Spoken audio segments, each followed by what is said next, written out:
নমস্কার বন্ধুরা, আমি আজকে আবার আরেকটা রান্না বানিয়ে দেখাচ্ছি। ছোলার ডালের বড়ার ঝাল কিভাবে বানাচ্ছি চলুন আপনাদের সঙ্গে শেয়ার করি। ছোলার ডালটা রাত্রেবেলায় ভিজিয়ে রেখেছিলাম। এরপরে দেখুন মিক্সির বাটির মধ্যে দিয়ে দিলাম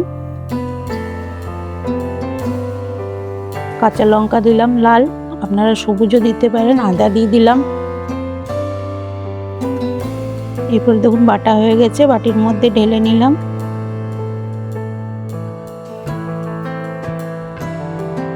এরপরে স্বাদ অনুযায়ী নুন দিয়ে দিলাম।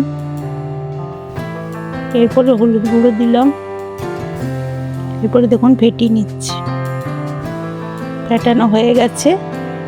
এরপরে দেখুন কড়াইয়ের মধ্যে তেল দিয়ে দিলাম, সাদা তেল। এরপরে একে একে সব বড়াগুলো ভেজে নেব। দেখুন সব বড়াগুলো দেওয়া হয়ে গেছে, একদিকটা ভাজাও হয়ে গেছে, উল্টে নিচ্ছি। এরপরে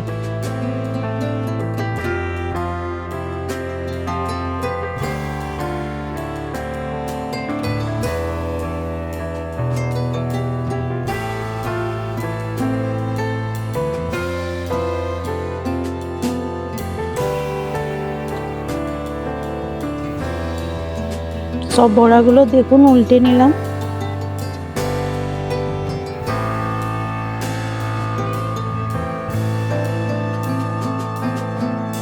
এরপর আদা, লঙ্কা, টমেটো এটা বেটে নেব।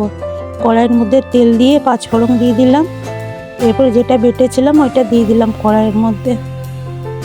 এরপরে দেখুন জিরে গুঁড়ো দিলাম, ধনে গুঁড়ো দিলাম, নুন দিয়ে দিলাম, কান্নার জন্য যেই হলুদ গুঁড়ো দিলাম।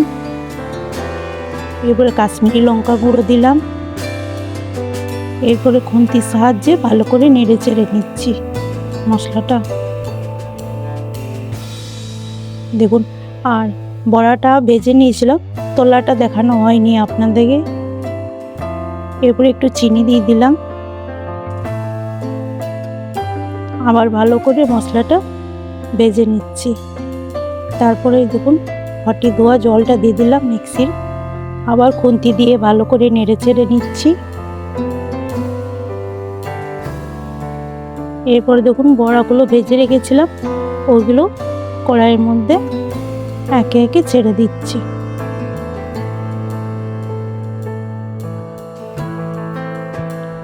এরপরে আলুটা সেদ্ধ করে রেখেছি, আলুটাও দিয়ে দিলাম।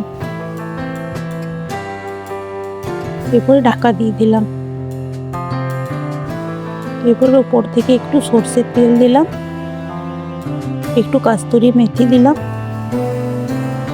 দেখুন আমার ছোলার ডালের বড়ার ঝাল তৈরি হয়ে গেছে। আপনাদের যদি ভালো লাগে বানিয়ে দেখবেন, লাইক, সাবস্ক্রাইব, কমেন্ট করবেন, আমাকে সাপোর্ট করবেন। থ্যাংক ইউ, ধন্যবাদ, নমস্কার, আবার দেখা হবে।